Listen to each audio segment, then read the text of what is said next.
बबन, हाँ ये ले। दिलीप,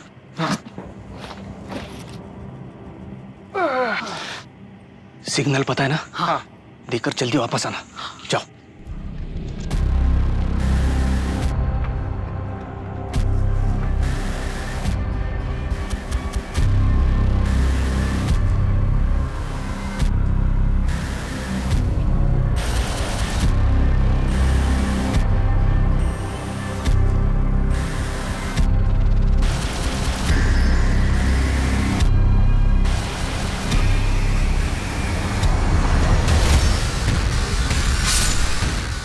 दिलीप, कहाँ हो तुम? दिलीप,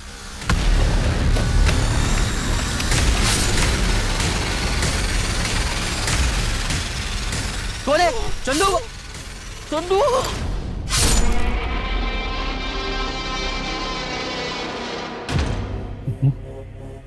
इतना टाइम क्यों लगा रहे हैं ये लोग?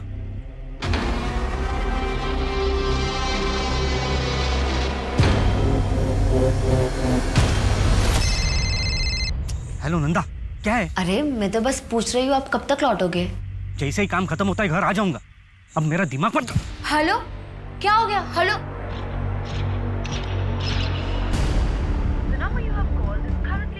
नेटवर्क ही नहीं है।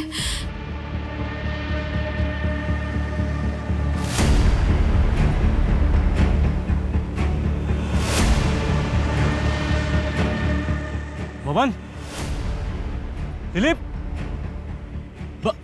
चंदू, चंदू।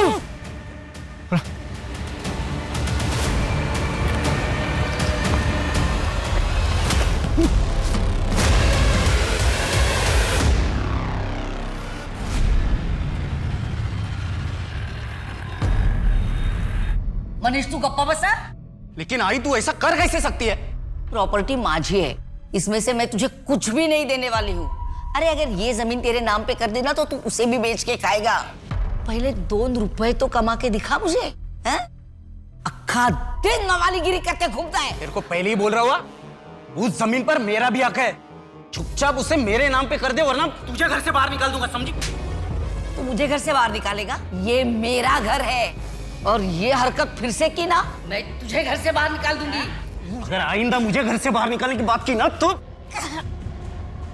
आंटी आप ठीक तो है ना? पागल हो गया है? अपनी माँ पे हाथ उठाता है। अबे तू होता कौन है रे हमारे घर के बीच में बात करने वाला? वो तो आई की मेहरबानी है करके तू यहाँ रह रहे, समझा ना? मेहमान है, मेहमान की तरह रहे। मनीष देख बोल रहा हूँ, अगर दोबारा ऐसी गलती की ना पुलिस में कंप्लेन कर दूंगा। अबे ये धमकी किसी और को देना, समझा क्या? पुलिस में कंप्लेन करेगा, जा कर लेना जो करना है। कितना खून निकला। कोई अपनी माँ पे हाथ उठाता है क्या? और आप कब तक ऐसे सहती रहेंगी? अरे वो हमारी कोथरूड वाली जमीन है ना, वो मैंने मेरी बेटी सीमा के नाम कर दी और मनीष को ना पूछा ना बताया, इसलिए वो नाराज हो गया है। गलती तो मेरी ही है ना। गुस्से में हाथ उठाना मनीष की गलती है। कब तक आप उसकी गलती को अपनी गलती बोलकर ऐसे सहती रहेंगी? भगवान न करे कल के दिन कुछ हो गया तो? सरला आंटी, ये क्या हुआ? कैसे लगा ये?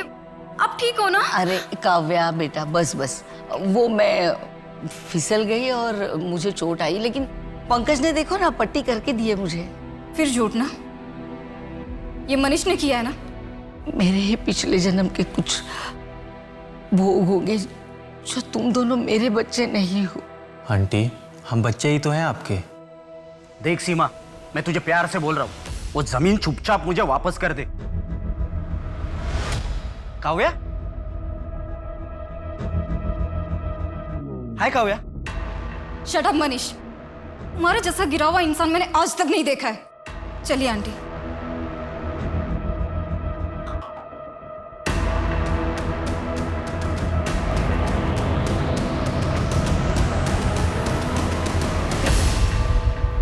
क्या हुआ भाई, गाड़ी क्यों रोकी? भैया थोड़ा आगे तक छोड़ दोगे क्या? हॉस्पिटल तक जाना है। मेन रोड तक छोड़ देता हूँ, वहां से ऑटो मिल जाएगा। मेरा कस्टमर पिकअप के लिए वेट कर रहा है। अच्छा ठीक है भाई। आओ बैठो।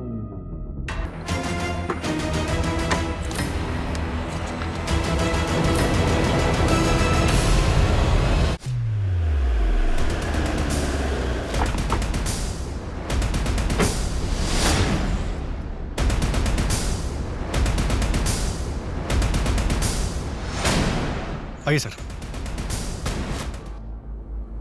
कार्टून में कच्ची दारू मतलब कुछ तो इलीगल काम हो रहा था यहाँ पे। सर बब्बन की लाश हमें इस पेड़ के पीछे मिली थी और दिलीप की लाश वो पत्थर के पीछे। सर यहाँ ये, यहाँ 2 लाशें और हैं इस तरफ, ये देखिए। और सर दूसरी लाश वहाँ है, और सर एक बैग भी मिला है।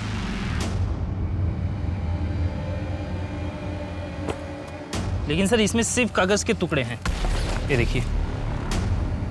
जोशी, इसका मतलब यहाँ स्मगलिंग हो रही थी और ये चंदू अपने सामने वाली पार्टी को धोखा देने वाला था, इसलिए इस बैग में पैसे होने चाहिए थे और कागज के टुकड़े। मतलब ये लोग आपसी मुठभेड़ में मारे गए? नहीं जोशी, 2 बॉडीज यहाँ मिली हैं, बाकी की बॉडीज वहाँ मिली हैं। ये जो कुछ भी हुआ है डील फाइनल होने से पहले ही हुआ है। इनका साथी रहा हो जो इन्हें मारकर भाग गया हो। एक आदमी 5-5 लोगों को कैसे मार सकता है? हाँ, ये हो सकता है कि एक से ज्यादा लोग रहे हैं। जोशी, इनके गले की नस काटी गई है, रिएक्ट करने का मौका ही नहीं मिला होगा।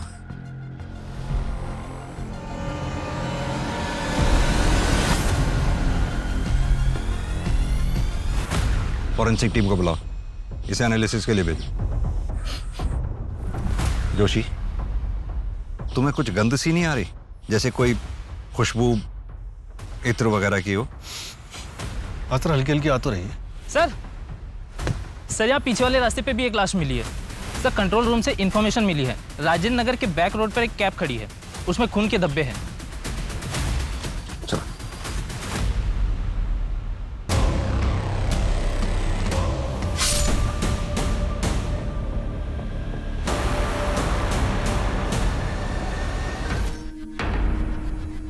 जंगल से यही एक पहली रोड आती है जो मेन रोड की तरफ जा रही है।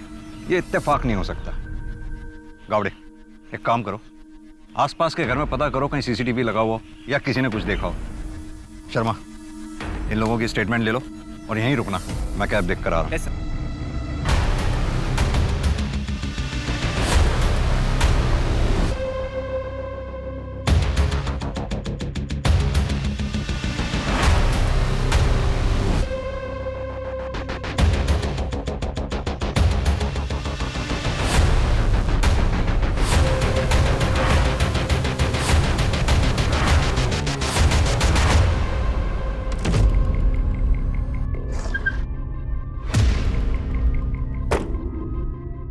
सर गाड़ी में खून के धब्बे, लेकिन कोई लाश नहीं है। तो सर ये सिम कार्ड और किसी योगेश मिश्रा का ड्राइविंग लाइसेंस मिला है, शायद यही कैब का ड्राइवर होगा। इस आदमी की लाश तो हमें बैक रोड पे मिली है। कैब चुराने के लिए योगेश मिश्रा को मारा गया होगा। हाँ, हो सकता है जोशी, लेकिन अगर कैब चुराने के लिए ही योगेश का मर्डर किया जाता तो गाड़ी इस तरह से रास्ते के बीचों बीच छोड़कर कातिल नहीं जाता। तो शायद गाड़ी खराब हो गई होगी।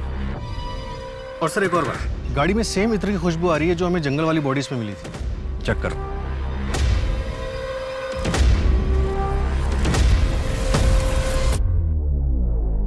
सर गाड़ी में डीजल खत्म है। इसका मतलब कातिल गाड़ी से उतरकर पैदल गया होगा। जोशी, एक काम करो, पेट्रोलिंग कड़ी करवाओ, इससे पहले कि वो कातिल किसी और को अपना शिकार बनाए, हमें उसे धर दबोचना हो। सर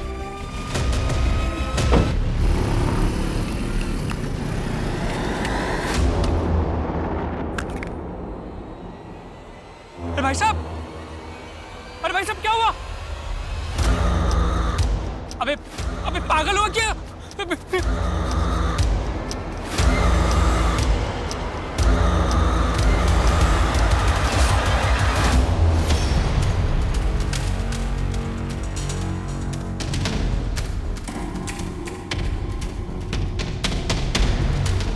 आसपास कोई सीसीटीवी भी नहीं। जोशी, अपने 20 साल के कैरियर में मैंने पहले ऐसे कभी केसेस नहीं देखे। समझ में नहीं आ रहा है कि ये किलर एक है या कोई पूरा गैंग।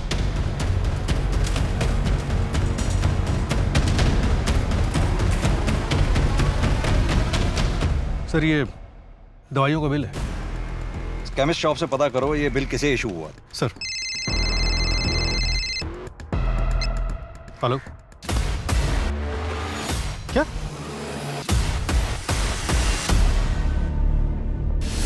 क्या ये? कल रात में 3 गेस्ट आए थे, अंदर एंट्री है, तेरे रजिस्टर में एंट्री नहीं है। रात भर सोने के पैसे देता हूं मैं। Sorry sir. और श्रुति कहाँ मर गई? आई क्यों नहीं अभी तक? सर उसकी पापा की तबीयत खराब है। भाई साहब, वो एक रूम मिलेगा क्या? हाँ सर, आइए ना, आइए सर, वेलकम।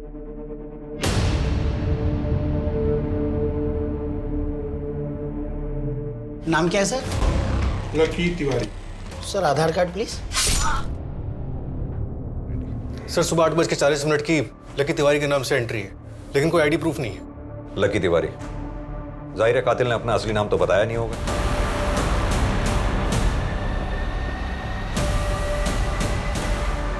सर कोई सीसीटीवी नहीं है, कुछ समझ नहीं आ रहा सर। एक दिन में 9 मर्डर करके ये किलर आखिर प्रूफ क्या करना चाहता है? वही तो जानना है। न जाने कैसे मीडिया वालों को भनक लग गई और वो जंगल वाले क्राइम स्पॉट पे पहुंच गए सर। सर आप टेंशन ना लें सर, इस केस को मैं खुद मॉनिटर कर रहा हूँ जी, जल्दी कंट्रोल करेंगे सर। जी सर, मैं आपको अपडेट करता रहूँगा। ओके सर, जय हिंद।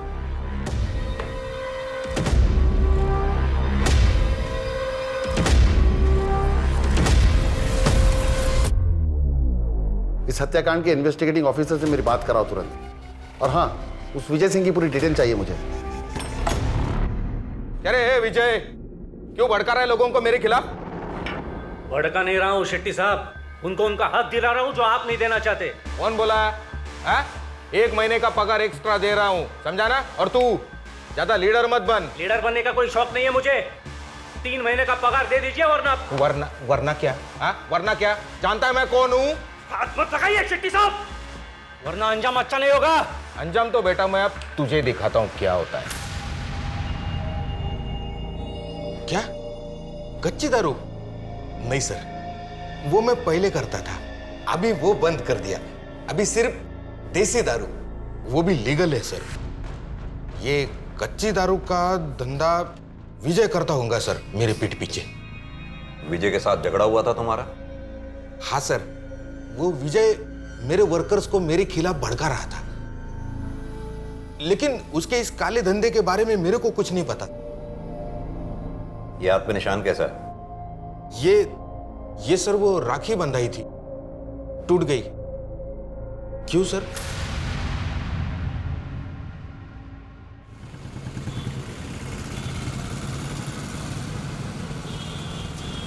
पापा मुझे अब बिल्कुल अच्छा नहीं लगता, यहाँ मुझे कोई प्यार नहीं करता। ऐसा नहीं बोलते कनक बेटा, मम्मी नानू जी कितना प्यार करते हैं तुमसे। बस मुझे एक नौकरी लग जाए, फिर मैं तुम्हें और मम्मी को यहाँ से लेके जाऊंगा। पर पापा। कनक, तुझे कितनी बार कहा है इस कमीने आदमी से मत मिला कर। नाना जी, मेरे पापा है वो। अगर इससे इतना ही प्यार है ना, तो तू भी क्यों नहीं चली जाती इसके साथ? कम से कम मेरी बेटी की जिंदगी तो संवार जाती। तुम दोनों से छुटकारा मिलता तो कम से कम वो आगे तो बढ़ पाती। पापा प्लीज। तू चुप रहे और इसे लेकर अंदर जा। चल अंदर जा। और तू दोबारा यहाँ कदम में मत रखना, वरना मुझसे बुरा कोई नहीं होगा। सर पोस्टमार्टम रिपोर्ट के मुताबिक खुरपी जैसे किसी हथियार का इस्तेमाल किया गया, सीधा गर्दन की नस पे वार। खुरपी? ये मर्डर वेपन कुछ अजीब नहीं है? सर दिलीप, बब्बन, विजय और योगेश, इनकी जो गर्दन की नस काटी गई उसका जो कट है वो काफी खुरदुरा है। और इन्फॉर्मेशन के लिए डिटेल रिपोर्ट मंगवाई है। और सर गिरीश के घर वालों से बात हुई, उन्होंने बताया कि गिरीश अपने घर से बाइक लेके निकला था जो गायब। सर उसके नंबर प्लेट से उसे ट्रैक करने की कोशिश कर रहे हैं। जोशी, इस जंगल वाले हत्याकांड में एक्चुअल टारगेट कौन था, इसके बारे में पता लगाना हमारे लिए बहुत जरूरी है। सर विजय दिलीप और बबन का बॉस था, हो सकता है उसी के साथ किसी ने दुश्मनी निकाली हो। विजय की पत्नी नंदा से बात हुई, उसे इस दारू की स्मगलिंग के बारे में कुछ नहीं पता। और रही बात योगेश और गिरीश की, ये दोनों मुझे मेन टारगेट नहीं लगते। इनका किलर को मिलना इत्तेफाक हो सकता है। अब बाकी बचे वो लोग, लॉज का मालिक रोहित तोमर और वहां का सिक्योरिटी गार्ड गणेश, उनके बारे में कुछ पता चला? सर रोहित की पत्नी अभी शहर में नहीं है, कल तक पहुंचेगी। बाबा, बाबा, आई खाना खाने बुलाई। अबे नालायक, सब बिगाड़ दिया ना तूने। नंदा जल्दी दो, टिफिन लेट हो रहा है। हाँ हाँ बस 1 मिनट, बस रेडी है। हाँ आज रात को लेट आऊंगा, ठीक है? ठीक है, बाय बाय।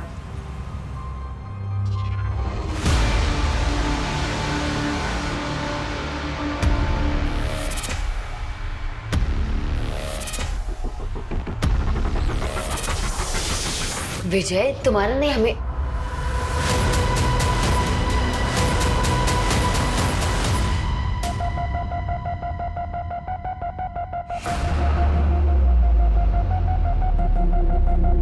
नंदा, कब तक हम विजय से ऐसे ही चुप चुप के मिलते रहेंगे?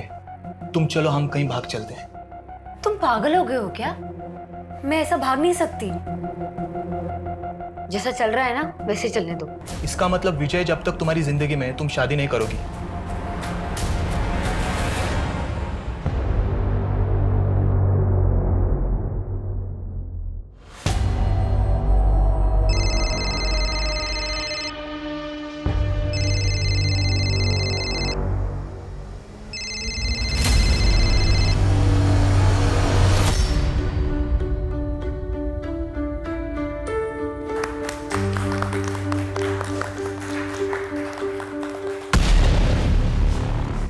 अरे वाह,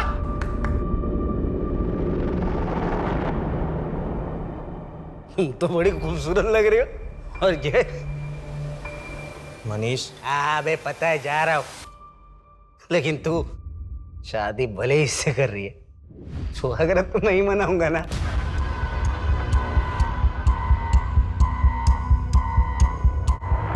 हेलो, ये धीरज राहु काल बन के मेरी बेटी कृष्णा की जिंदगी में आके बैठा हुआ है।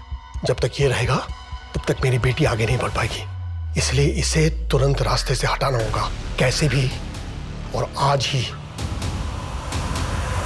क्या हुआ? मुझे ऐसे अर्जेंटली क्यों बुलाया? पापा हम लोग ऐसे जल्दी से जल्दी, पापा वरना वो लोग आपको मार डालेंगे। पापा हम जल्दी चलते पापा। शांत हो जा बेटा, शांत हो जा बेटा। कौन मारेगा? काम खत्म होते ही मुझे फोन करना। लेकिन बेटा तेरी मम्मी तो वहीं पर है ना। पापा नाना जी मम्मी को कुछ भी नहीं करेंगे, हम लोग चलते, बाद में आके मम्मा को ले जाएंगे। अच्छा, लेकिन विष्णु जी आप तो कह रहे हो धीरज गुप्ता कनक के पिता है, तो उनके साथ जा सकती है ना, गलत क्या उसमें? अरे सर आप समझ ही नहीं रहे हो, मेरी नातिन कल रात से गायब है और उस धीरज ने कुछ गड़बड़ किया है। एक नंबर का कमीना है वो, आप पकड़िए उसे। सर मैं अपने मतलब धीरज के घर भी जाकर आई, पर वहाँ पे ताला लगा हुआ है। मुझे बहुत चिंता हो रही है सर, आप प्लीज उन दोनों को ढूंढ लीजिए, कहीं वो किसी मुसीबत में ना हो सर। प्लीज सर, प्लीज उन्हें ढूंढ लीजिए। सर वो मेडिकल शॉप जिसकी रिसीट मिली थी वो पिछले कुछ दिनों से बंद है, उसका ओनर गायब है, हम उसे ट्रैक कर रहे हैं। और शेट्टी, उसके बारे में कुछ मिला? सर उसका सीडीआर और कॉल लोकेशन सब क्लीन है। विजय के मर्डर वाले दिन वो अपने घर पे ही था। जोशी, अगर शेट्टी को ये काम करना ही होता तो वो अपने हाथ गंदे क्यों करेगा? हो सकता है इस काम के लिए उसने सुपारी दी हो। अपना खबरी नेटवर्क एक्टिवेट करो। Okay sir. सर एक अजीब बात पता चली, एक ऑटो वाले ने हमें बताया कि उसने क्राइम सीन के पास एक औरत को ड्रॉप किया था और विजय की बीवी नंदा का कॉल लोकेशन सुबह 5:30 बजे क्राइम सीन के पास था और नंदा के सीडीआर में गैंगस्टर राकेश मोरे का नंबर भी मिला है। ये नंदा को थाने बुलवाओ।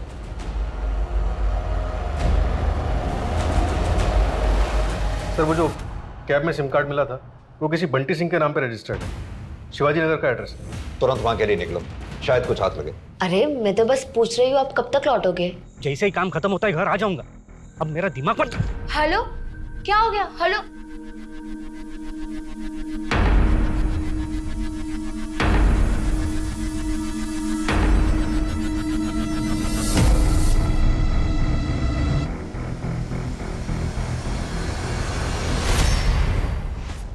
विजय। हेलो, कौन? हेलो नंदा, मैं बोल रहा हूँ। राकेश, तुम कहाँ हो? मैं कब से तुम्हारा फोन ट्राई कर रही हूँ, तुम्हारा फोन बंद है। वो सब मैं मिलके बताता हूँ। 20 मिनट में अपने घर के पीछे मिलो, मैंने सब कुछ सेट कर दिया है। मुझे पता था कि विजय स्मगलिंग के लिए कहा जाता था, इसीलिए मैं वहां गई। तुमने ये बात पहले क्यों नहीं बताई हमें? साहब मैं बहुत डर गई थी, समझ नहीं आ रहा था मैं क्या करूं। मैंने घर जाके राकेश का भी इंतजार किया, वो नहीं आया। कहानियां गढ़नी बंद करो नंदा। राकेश के साथ मिलकर तुमने ये कांड किया है, बाकी लोगों को क्यों मारा है? साहब मेरा विश्वास करो, मैंने ऐसा कुछ नहीं किया है। मैं बस ये चाहती थी कि राकेश और मेरी सच्चाई किसी के सामने ना आए। तुम ये बात अच्छी तरह से जानती थी ना कि राकेश विजय को मारना चाहता था? नहीं साहब, मुझे नहीं पता था, मैं सच कह रही हूँ। ठीक है, अभी तुम जा सकती हो। अपना एक कांस्टेबल को बोलो इस पे निगरानी रखे और राकेश को उठवाओ। Right sir.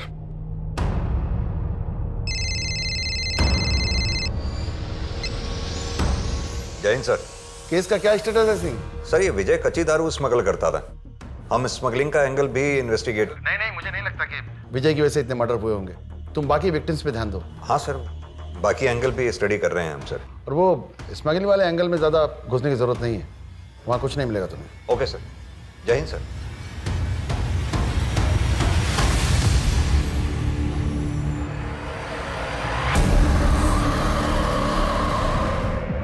बॉडी पर कोई गहरी चोट के निशान नहीं है, बच्ची को गला दबा के मारा है।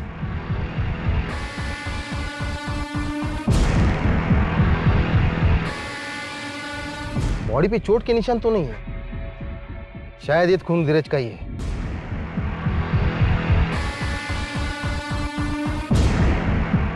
नौ नंबर का जूता है, इसे फॉरेंसिक भेजो और पता करो कि इस दुकान में बिका है। शायद ये भी धीरज का ही है। प्रकाश, हमसे बहुत बड़ी गलती हो गई, हमने इस केस को हल्के में लिया। अब तुरंत धीरज के घर जाओ और अच्छे से तलाशी लो।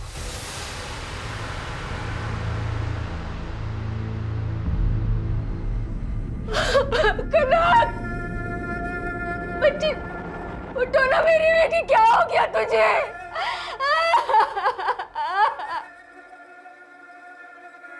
देखिए कृष्णा जी, हम आपकी हालत समझ सकते हैं, लेकिन आगे इन्वेस्टिगेशन कंटिन्यू करने के लिए आपसे कुछ सवाल पूछने जरूरी है। हमें जहां से कनक की डेड बॉडी मिली थी वहां एक 9 नंबर का जूता मिला है। क्या आपके पति धीरज 9 नंबर का जूता पहनते हैं? धीरज तो 8 नंबर का पहनता है। और आपके पिता विष्णु जी? सर वो पापा शायद 9 या 8 नंबर का पहनते हैं। सर, शेट्टी के राइट हैंड सतीश के सीडीआर में हिस्ट्री शीटर मुन्ना का नंबर मिला। इन दोनों के बीच पिछले महीने काफी बातचीत हुई थी। उठा लो इस मुन्ना को। और सर, ये रोहित को लैंड माफिया यशवंत से काफी धमकियां मिल रही थी। दुगनी कीमत दे रहा हूँ, ले ले। और मुझे जो चाहिए वो मुझे दे दे, वरना क्या? और तेरी धमकियों से डरने वाला नहीं हूं मैं। रुक, अभी पुलिस को फोन कर। सर छोड़ दीजिए सर।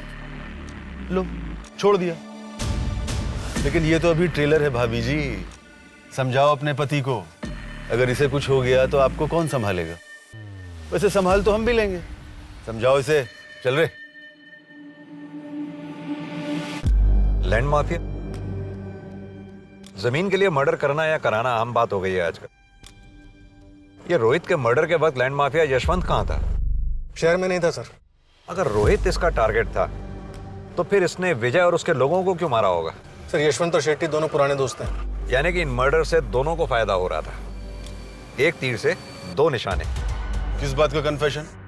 अगर मुझे रोहित को मरवाना होता तो उसे ऐसे गायब करवाता कि उसका नामो निशान तक पता नहीं चलता। इंस्पेक्टर, ज्यादा होशियारी नहीं। ये गलती एक बार तो माफ कर रहा हूँ। सरकारी नौकर हो ना, मेरे बारे में पता करो कि मैं कौन हूँ और मेरी पहुंच कहाँ तक है। और अगली बार बिना सबूत के मेरे पास मत आना, नहीं तो ऐसी जगह ट्रांसफर करवाऊंगा कि सारी हेकड़ी धरी की धरी रह जाएगी। हो गई 4 धाम की यात्रा। यहाँ पोथी गायब थी और आप गए थे अपने पाप धोने। अरे लेकिन मैं तो उसके सलामती के लिए माथा टेकने गया था। ये जूता आपका है? नहीं। आपके जूते देख के लग रहा है ये 9 नंबर के होंगे। हाँ, तो हमें कनक की डेड बॉडी के पास 9 नंबर का जूता मिला है। लेकिन आपका कहना है कि मैंने मेरे नाती को। दिमाग खराब हो गया है क्या आपका? ये जूता भी मेरा नहीं है, तो किस बुनियाद पर आप ये कह रहे हैं? हाँ, ये मेरी है, लेकिन ये आपके पास कैसे? धीरज के घर में मिली। झूठा तो था ही, चोर भी था मतलब कनक की तरह उसे भी मार दिया। देखिए, ये सब फालतू चीजें दिखा के ना आप कुछ साबित नहीं कर पाएंगे। ठोस सबूत हो तो मुझे यहां बुलाइएगा। चल रहा हूं मैं।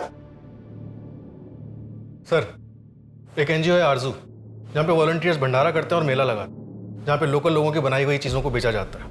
उसी में इतर भी बिकता है, वैसा ही जैसे हमें क्राइम साइट पे मिला था। सर, एनजीओ के वॉलंटियर्स की लिस्ट में एक नाम सामने आया, नटवर मलिक।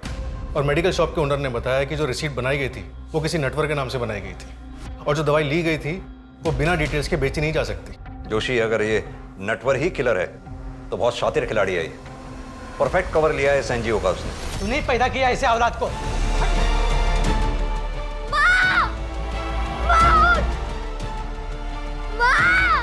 मेरे आने पर यहाँ दिखना नहीं चाहिए, वरना तेरा भी ऐसा ही हाल करूंगा। चुपचाप पेपर पे साइन कर दे, समझे ना? तर तुम्ही कुठे साइन करणार नाहीये. मी माझी प्रॉपर्टी तुझ्या नावावर कधीच करणार नाही. क्या कर रहा है? मनीष, मत कर। मनीष, मर जा फिर तू।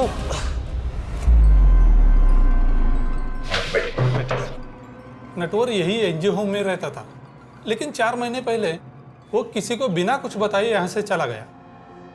उसका कुछ सामान पड़ा है, मैं आपको दिखाता हूँ।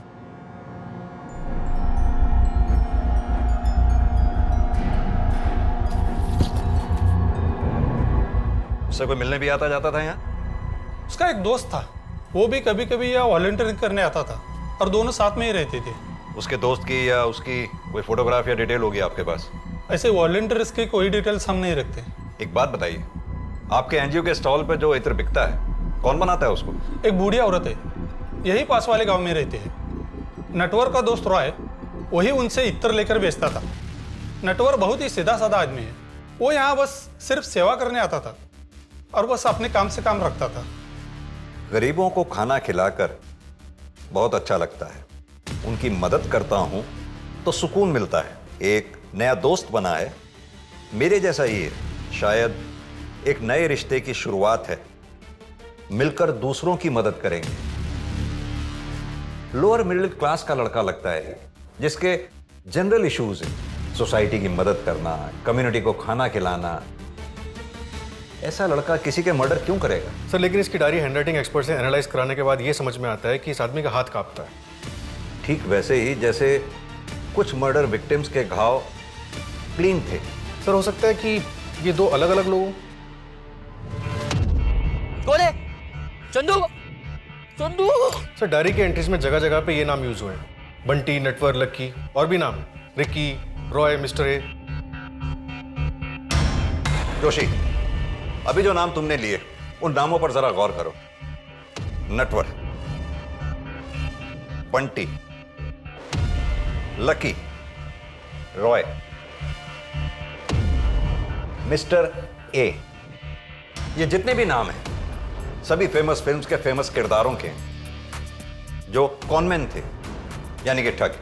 हम अभी तक सुरागों में ही उलझे रहे। वो गाड़ी से मिलने वाला SIM card, ID proof, medical receipt, हमें उनसे कुछ भी हासिल होने वाला नहीं था, क्योंकि ये हमारे साथ खेल खेल रहा था। सर हमारे पास इन झूठे नामों के अलावा फिलहाल कुछ भी नहीं। एक बेनाम और बेशक्ल आदमी को ढूंढना बहुत मुश्किल है। हेलो। अरे सर, आप जितना टाइम मुझे देते हैं ना, उतना टाइम अपनी बीवी को देंगे ना, तो आपकी पूजा करने लगेगी वो। कौन बोल रहा है? नटवर, लकी, रिकी, या मेरा असली नाम जानना चाहते हैं? कौन हो तुम? कहाँ हो इस वक्त? सर मैं जा रहा हूँ आपका शहर छोड़ के, भूल जाइए मुझे। किसके कहने पे तुमने ये सब मर्डर्स किए?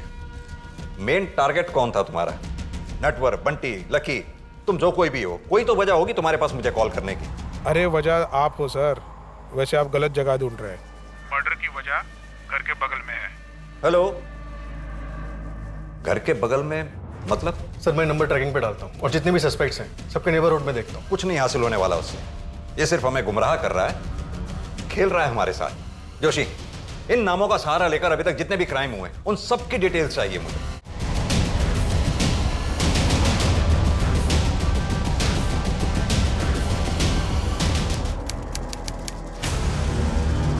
कोलकाता वाले हत्याकांड की सारी डिटेल्स आ गई। तुम्हारा कहने का मतलब है 19 मर्डर्स हुए हैं वहां? हाँ सर, वही है। सारे मर्डर्स एक ही तरीके से किए गए और सर एक फिंगरप्रिंट नहीं मिला है, लेकिन वो रांची वाले फिंगरप्रिंट से मैच नहीं करता। हो सकता है शायद दोनों पार्टनर्स के फिंगरप्रिंट्स हो। डेटाबेस चेक किया तुमने? किसी भी कॉन्ट्रैक्ट क्लियर के साथ कोई भी मैच नहीं हुआ, सिर्फ ये प्रोफाइल शॉट मिला धुंधला सा। जिस गली में मर्डर हुआ उसकी अगली गली में भागता हुआ दिखा था, काफी अंधेरा था।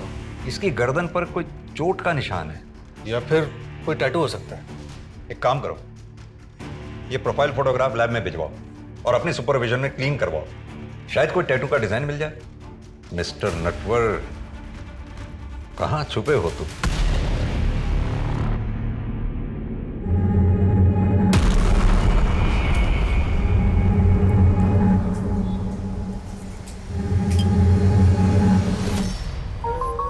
कॉफी आ गई है।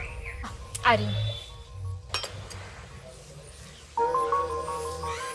पंकज, कल चले अंगूठी देखने के लिए? ठीक है, चलते हैं। पंकज, अगर तुम अपने पास्ट को अभी तक नहीं भूले हो तो कोई बात नहीं, हम थोड़ा और टाइम ले सकते हैं। ऐसा नहीं है तन्वी, बस काव्या की याद आ गई थी। वो मेरा अतीत थी, अब तो मेरी आज हो।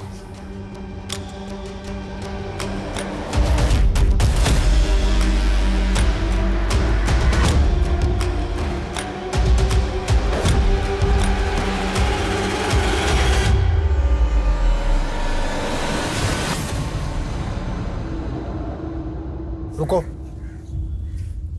कहाँ जा रही हो तुम? मार्केट। और आप घबराइए मत, मैं वापस आ जाऊंगी। वैसे भी कहीं जाने के लिए अब कुछ बचा ही नहीं है मेरे पास।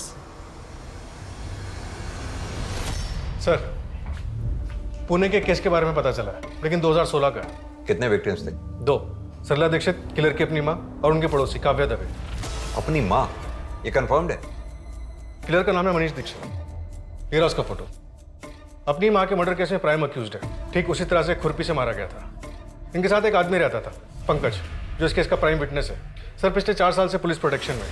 पुणे पुलिस ने उसे किसी दूसरे शहर में सेटल किया जब तक ये मनीष नहीं मिल जाता। इसकी फोटोग्राफ देश भर के पुलिस स्टेशन में सर्कुलेट कराओ, अपना खबरी नेटवर्क एक्टिवेट करो। 9 महीनों में पहली बार इस किलर को शक्ल मिली है।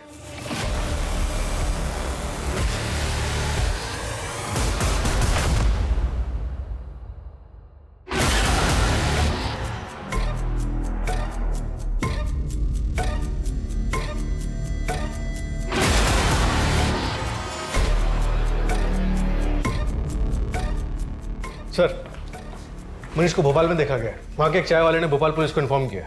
तुरंत एक टीम रेडी करो, भोपाल पुलिस को बैकअप रिक्वेस्ट के लिए बोलो। ये मनीष का, रोहित या विजय, इनमें से किसी से कनेक्शन मिला कुछ? नहीं सर, कोई कनेक्शन नहीं मिला। मुझे कुछ तो मिसिंग लग रहा है।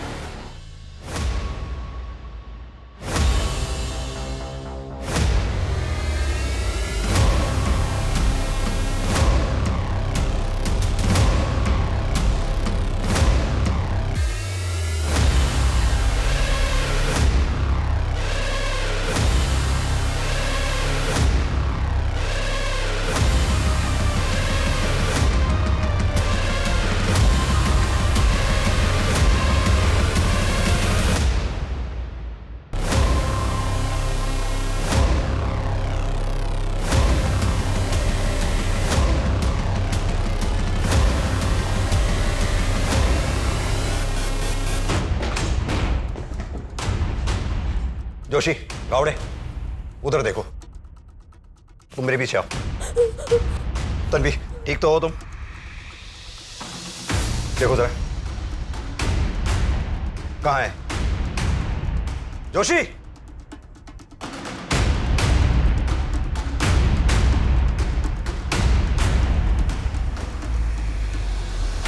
पंकज, तुम जल्दी घर आ जाओ। कोई मनीष नाम का आदमी घर आ गया था। मनीष?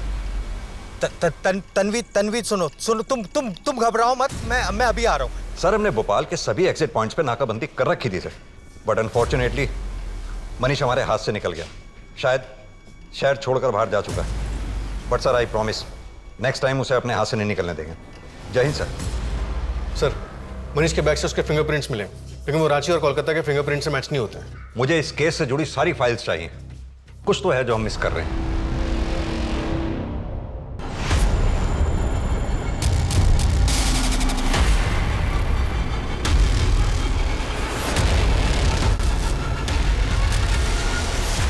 अरे गावड़े, मुंबई की फाइल नहीं, लखनऊ की फाइल चाहिए भाई। कहां हो तुम? इतनी महीनों से कड़ी मेहनत कर रहे हैं, प्रमोशन करवा दूं आपका? कौन? इतने दिनों से आप मुझे ढूंढ रहे हैं, और आज जब आपके सामने हूं, आपने पहचाना भी नहीं। दिल तोड़ दिया आपने।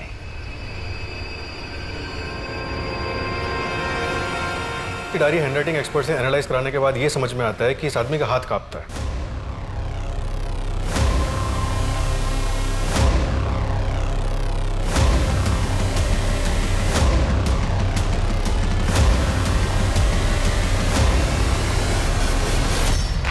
किस नाम से पुकारूं तुम्हें? आपके साथ अपना सा लगता है, भले ही दूर का हो, पर रिश्ता लंबा सा लगता है। कार्तिक। कार्तिक शुक्ला कह के बुलाइए, जो नाम मेरी माँ ने मुझे दिया था। मनीष तुम्हारा पार्टनर है? मेरा पार्टनर तो कोई और है। मनीष तो मुझसे बदला लेने आया था। बदला? अपनी माँ का बदला लेने? काफी स्मार्ट हैं आप, इसीलिए तो आप मुझे पसंद हैं। एक झटके में किसी की जान लेने में जो नशा है, जो सुकून है, खैर वो आप नहीं समझोगे। बकवास बंद कर और सीधी तरह से ये बता कि तेरा साथी कौन है और कहाँ है। फिलहाल तो तन्वी के घर के पीछे जो गली है, मकान नंबर 4, वहां पे मिलेगा वो। क्या नाम है उसका? कौन है वो? इस बार बहुत बड़ा हाथ मारा है ना तूने। तन्वी नाम है ना उसका?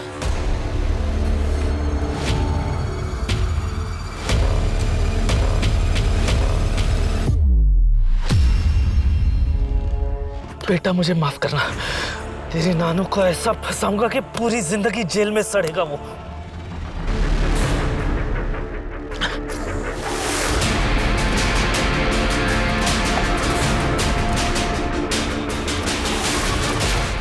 तो बोर नहीं हुआ इन सब चीजों से? ये सारा खेल पुराना सा लगता है।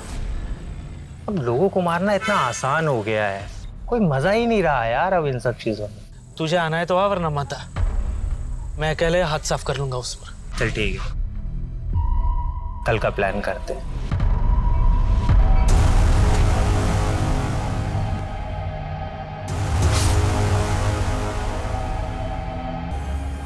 क्यों? इतने लोगों की जान लेने की वजह क्या थी तेरे पास? अगर वजह होगी तो सजा कम मिलेगी क्या? मेरे लिए तो ये एक नशा है। वैसे आप मुझे कभी पकड़ नहीं पाते, वो तो मुझसे आपकी तरफ देख ही नहीं गई और मैं बोर हो चुका था, इसलिए मैं खुद चला आया। अब वो मजा नहीं रहा लोगों को मारने में, अब आराम करना है जेल जाके। पंकज राणा उर्फ कार्तिक शुक्ला और धीरज गुप्ता अपराध जगत के ऐसे शातिर, बेरहम और कुख्यात दरिंदे थे जिन्हें अपने किए पर रत्ती भर भी पछतावा नहीं था, जिन्हें अपने स्वार्थ के आगे कुछ भी गवारा नहीं था। लेकिन उनके इतने भयंकर अपराधों के बावजूद इस केस का सबसे चौंका देने वाला वाकया तब हुआ जब सालों तक जुर्म करने के बाद पंकज राणा ने एक दिन अचानक पुलिस थाने आकर अपने आप को पुलिस के हवाले कर दिया। वो भी सिर्फ इसलिए क्योंकि अब खून खराबे से उसका मन भर चुका था। लोगों को मारने में अब उसे वो मजा नहीं मिल रहा था। वो इन सब चीजों से थक चुका था और जिंदगी में अब कुछ नया करना चाहता था। ये वाकया अपने आप में रोंगटे खड़े कर देने वाला है और हमें ये सोचने पर मजबूर कर देता है कि इस दुनिया में ऐसे भी लोग हैं जिनके लिए लोगों की जिंदगियों से खेलना सिर्फ एक खेल है जो उन्हें रोमांचित करता है। भावनाओं में बहकर एक अजनबी पर भरोसा करना बिल्कुल भी उचित नहीं हो सकता। किसी की सच्ची मंशा को जानने के लिए सतर्क दिमाग का इस्तेमाल करना बहुत जरूरी होता है। अब मैं आशुतोष राणा आपसे विदा लेता हूं। हम फिर मिलेंगे एक ऐसी ही कहानी के साथ जो आपको रखेगी सतर्क और जिंदगी को सुरक्षित। तब तक अपना और अपने परिवार का ख्याल रखिए और देखते रहिए क्राइम पेट्रोल सतर्क। जय हिंद।